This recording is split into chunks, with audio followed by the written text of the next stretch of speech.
Vedantu Maharashtra. Last 25 days में बहुत सारे बच्चों के मैसेज आए हैं कि मैम समजतच नाही आता, सुरू कुठून करायचं। एक बेस्ट प्लानर दे रही हूँ, वो प्लानर सही से फॉलो करो माय डियर स्टूडेंट्स। और ये प्लानर मैंने ऐसे सोच के बनाया है, I have considered the breaks that you have in between. जैसे केमिस्ट्री के पेपर के पहले आपको एक ही दिन छुट्टी है, so how much should be covered, कितना कितना वो सब। Also before starting this video, जैसे मैंने बताया पूरा पीसीएम या पीसीबी उनके लिए प्लान बता रही हूँ विद इंग्लिश। अब इंग्लिश का जब मैं प्लानर बताऊंगी, I am expecting my dear students कि एक वीडियो है जो मैंने डाली थी 11th ऑफ जनवरी को। अब probably you are seeing this video before that और आफ्टर दैट। 11th जनवरी को ऑल अबाउट इंग्लिश के बारे में मैंने एक वीडियो डाली है, where I have told you right from basic English का पैटर्न पेपर क्या है, तो उसमें सेक्शंस कौन से हैं, कौन से सेक्शंस में क्या लिखना है, ग्रामर में कैसे क्वेश्चंस आते हैं, प्रोज में कैसे आते हैं, पोएट्री के अप्रिसिएशंस, राइटिंग स्किल में क्या अटेम्प्ट करना चाहिए। वो वीडियो आई एम अज्यूमिंग आपने देखी होगी, नहीं देखी होगी तो वो वीडियो जाके देखो, क्योंकि उस वीडियो में मैंने बहुत सारे नोट्स दिए हैं।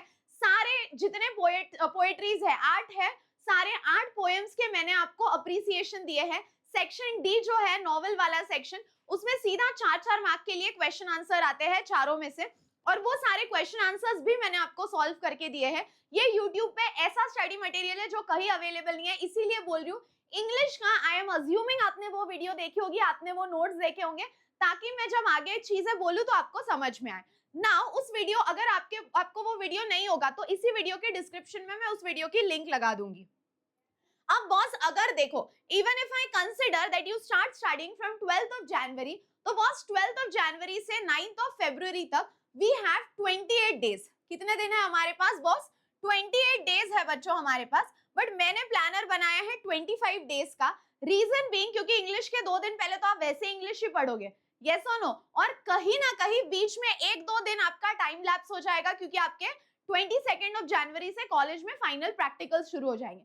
तो केमिस्ट्री को तो ज्यादा कुछ पढ़ना नहीं पड़ता क्योंकि हैंडबुक होती है, बट फिजिक्स के लिए आपको बहुत ज्यादा पढ़ना पड़ता है और बायो के लिए भी पढ़ना पड़ता है। सो 28 डेज है हमारे पास, but I have made a planner of 25 days without wasting much time. Every day 3 subjects करने हैं बच्चों। अब ऐसा समझ लो पानी इधर तक आ गया, कभी भी मुंह में जा सकता है, कभी भी नाक में जा सकता है। सो एवरी डे 3 सब्जेक्ट्स करना मैंडेटरी है। अब वो 3 subjects how are you guys going to manage, तो वो अभी सब्जेक्टिव है, सबके अपने अपने स्केड्यूल पे डिपेंड करता है, बट रोज 3 सब्जेक्ट्स करना मैंडेटरी है, ठीक है। उसके बाद अब मैंने कोई डेट नहीं लिखी, क्योंकि जैसे मैंने बोला बीच में एक दिन आपका मिस हो सकता है। 28 डेज है, प्लानर 25 डेज का है, अब बीच में कोई दिन मिस होता है तो you push it forward. So day 1 to 5 में आपको क्या करने हैं, 3 high weighted chapters with PYQs of PCM PCB. 5 दिन है, चैप्टर 3 ही है। इसका मतलब 2 दिन मैंने रखे हैं तभी भी बैकलॉग में, कि मान ले कि कभी कुछ हो गया कि एक चैप्टर ईएमआई ले लिया, मैम बहुत बड़ा है कंप्लीट नहीं हो पाया, मैम एल्डिहाइड कीटोन ले लिया बहुत बड़ा है, एक दिन में कंप्लीट नहीं हो पाया, तो 2 दिन इधर भी देखो एक्स्ट्रा दे रही हूं मैं, ठीक है। तो 5 दिन है, 3 हाई वेटेड चैप्टर्स कर ले। अब अगर तू मेरे से पूछेगा मैम केमिस्ट्री के कौन से करूं, फिजिक्स और मैथ्स और बायो अकॉर्डिंग टू वेटेज आप देख लेना। केमिस्ट्री के 3 हाई वेटेज जो मैं सजेस्ट करूंगी in the slot 1, first is chemical thermodynamics, second is group 16, 17 and 18 and third is transition inner transition element. So ये 3, ये कौन से चैप्टर्स है देखो बताती हूँ। केमिकल थर्मोडायनेमिक्स 4th है, फिर उसके बाद तेरा आता है 7th तेरा आएगा ग्रुप 16, 17 and 18 और 8th वाला आएगा तेरा ट्रांजिशन इनर ट्रांजिशन एलिमेंट। 4, 7 और 8 ये तीनों चैप्टर्स जो है तेरे 8-8 मार्क के हैं। So I want you to do these 3 chapters in the पहला स्लॉट ऑफ 5 डेज। उसके बाद हम बात करते हैं डे 6 to 10 की। यहाँ पे 4 चैप्टर्स करने हैं विद पीवाईक्यूज। अब दिन तो 5 ही है, 4 चैप्टर्स, यानी इधर आपको क्या करना है बच्चों, चैप्टर्स का कॉम्बिनेशन ऐसा रखो where you will be taking 2 high weighted chapters and 2 short chapters. If you want me to suggest for chemistry, I would say 2 high weighted जब बोल ही दिया है तो पहला कर लो हैलोजन और दूसरा कर लो, ध्यान से सुनो मैं क्या बोल रही हूँ, पहला कर लो हैलोजन, दूसरा कर लो अल्कोहल फिनॉल ईथर और तीसरा कर लो अमाइंस। एल्डिहाइड मत करना, अमाइंस करना। अब अल्कोहल जो है वो लेंदी है बट उसका वेटेज कम है, तो हैलोजन 7 मार्क का है वो कर लो, अल्कोहल फिनॉल ईथर कर लो। तो यहाँ पे तो कर लेगा हैलोजन, अल्कोहल और इजी एक बोला गया है तो यहाँ पे कर ले अमाइंस और अमाइंस के साथ कर ले बायोमोलिक्यूल्स, ठीक है। तो ये 2 तो छोटे छोटे चैप्टर्स है, which you can do. Similarly मैंने केमिस्ट्री का तो आपको लिख के दिया है ना, वैसे आप फिजिक्स और मैथ्स का भी रूटीन बनाओगे डे वाइज, और जैसे जैसे एक एक दिन कंप्लीट होगा रेड पेन से वहां पे टिक मार्क लगानी है. उसके बाद डे 11 to 15 अब 3 चैप्टर्स करने हैं विद PYQs. देख वापस से 5 दिन है और 3 ही चैप्टर्स है. अब इसमें से 2 इजी और 1 लॉन्ग. अब तू यहाँ पे बेटा कर ले एल्डिहाइड, ठीक है. सेम देखो बनाना है फिजिक्स के लिए और मैथ्स के भी. अब यहाँ पे मैंने केमिस्ट्री का लॉन्ग वाला बोल दिया, तो यहाँ पे मैंने ले लिया एल्डिहाइड. 2 इजी बोल दिए, तो एक ले लिया आयोनिक इक्विलिब्रियम और एक मैंने ले लिया सॉलिड स्टेट, ठीक है. तो ये 2 तेरे इजी हो गए, ये वाला थोड़ा सा लेंदी हो गया, ठीक है. ये हो गया डे 11 to 15. अब डे 16 to 20 यहाँ पे देखो लेने हैं 4 चैप्टर्स. अगेन 4 में फंडा वही है, 2 इजी 2 डिफिकल्ट टाइप्स. अब यहाँ पे एल्डिहाइड भी हो गया. अब यहाँ पे तू ले ले इलेक्ट्रोकेमिस्ट्री. त्यानंतर बाळांनो इलेक्ट्रोकेमिस्ट्रीचा वेटेज जास्त आहे, बट इसमें का सिर्फ आईएमपी करोगे तो भी चलेगा. उसके बाद कोऑर्डिनेशन पूरा डिटेल करना है बच्चों आपको. क्यों बता रही हूँ, कोऑर्डिनेशन पूरा डिटेल करना है. 7 मार्क का टॉपिक है.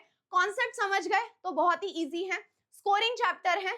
उसके बाद यहाँ पे एक और कर लो, ग्रीन केमिस्ट्री कर लो, और ग्रीन केमिस्ट्री के साथ यहाँ पे कर लो पॉलीमर्स, ठीक है. तो देखो ये 2 तो इतने इजी है, करने तो तुझे 2 ही है, तो 4 चैप्टर्स यहाँ पे हो गए. और फिर डे 21 to 25. अब 21 to 25 में क्या क्या करेंगे हम, 21 to 25 में हम क्या क्या करेंगे, तो आईएमपी ऑफ रिमेनिंग चैप्टर्स. यानी यहाँ पे कर ले केमिकल काइनेटिक्स. सोल्यूशन के न्यूमेरिकल्स बहुत अच्छे से करने हैं, ठीक है. सोल्यूशन के न्यूमेरिकल्स बहुत अच्छे से करने. सो हमारा फर्स्ट चैप्टर हो गया सॉलिड स्टेट, सेकंड हो गया सोल्यूशन, थर्ड हो गया आयनिक इक्विलिब्रियम, फोर्थ हो गया केमिकल थर्मोडायनेमिक्स, फिफ्थ हो गया आपका इलेक्ट्रोकेमिस्ट्री पीछे ही हो गया, सिक्स्थ हो गया chemical kinetics.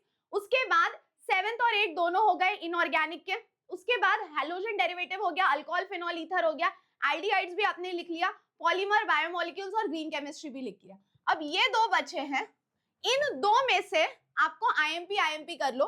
One more thing I would like to suggest, depends on you. Electrochemistry का वेटेज ज्यादा इसलिए मैंने वो यहाँ कर दिया, but the problem is electrochemistry में बहुत सेल्स है, तो आप ये ऐसे भी कर सकते हो. केमिकल काइनेटिक्स डिटेल में करो, और आईएमपी अगर करना होगा तो सिर्फ इलेक्ट्रोकेमिस्ट्री का करो, क्योंकि उसमें बहुत सारे सेल्स है. But however the choice is yours, आपकी कितनी पढ़ाई हुई है. अब इलेक्ट्रोकेमिस्ट्री का वेटेज ज्यादा है, लेकिन टॉपिक खूप किचकट आहे, तर इथून फक्त तुम्ही आईएमपी करू शकता, ठीक है. त्यानंतर अब यहाँ पे आपको ये तो आईएमपी ऑफ रिमेनिंग चैप्टर करना है सारे सब्जेक्ट्स का, लेकिन इसके साथ ही आपको इंग्लिश भी करना है. अब इंग्लिश का आपको क्या क्या करना है, grammar revision which will not take a lot of time. Novels जो है, नॉवेल्स के क्वेश्चन आंसर्स मैंने उस सेशन में दे दिए हैं, so just go through the question answers. वो लर्न करके नहीं लिखना है, समझ लेना है और अपनी लैंग्वेज में लिखना है, यानी इंग्लिश में. उसके बाद पोएट्री के अप्रिसिएशन पढ़ लेना. 8 पोएम्स है, पोएम्स के अप्रिसिएशन भी मैंने उस सेशन में दे दिए हैं, उस पोएम्स के अप्रिसिएशन पढ़ लेना. और जो राइटिंग स्किल्स है, कौन से राइटिंग स्किल्स अटेम्प्ट करने चाहिए वो भी मैंने उस सेशन में बताया है. तो उस राइटिंग स्किल्स के आपको करने हैं रिविजन फॉर्मेट का. क्या राइटिंग स्किल आएगा आपको पता नहीं है, बट फॉर्मेट का बस एक बार रिविजन कर लो, ठीक है. So you can do this for the next 25 days. ये वीडियो मैंने उन बच्चों के लिए बनाई है जो अभी बिल्कुल कंफ्यूज है, पता ही नहीं है कहाँ से शुरू करना है. डे वाइज ब्रेक डाउन करके दिया है बच्चों, और एवरीडे मॉर्निंग 6 AM आक्रमण सीरीज तो चल ही रही है केमिस्ट्री की, जहां पे मैं 30 डेज में, अभी 30 में से 4 दिन तो हो गए, ठीक है, पूरा केमिस्ट्री करा के ले रही हूँ, जहां पे मैं गारंटी ले रही हूँ out of 70 I will give you 60+, ठीक है. आक्रमण सीरीज की जो प्लेलिस्ट है वो प्लेलिस्ट में आई थिंक फर्स्ट या सेकंड में ही होगी, you can check it out. So don't waste a lot of your time. Good luck, पढ़ते रहो, कर लेगा तू, अभी भी टाइम है, हो जाएगा, जस्ट चिल, ठीक है. That's all for today my dear students. See you all in the next video. तब तक हंसते रहो, खेलते रहो, खुश रहो, be positive and keep smiling. और क्या हेल्प चाहिए कमेंट करो, I will make a video on that. Bye bye.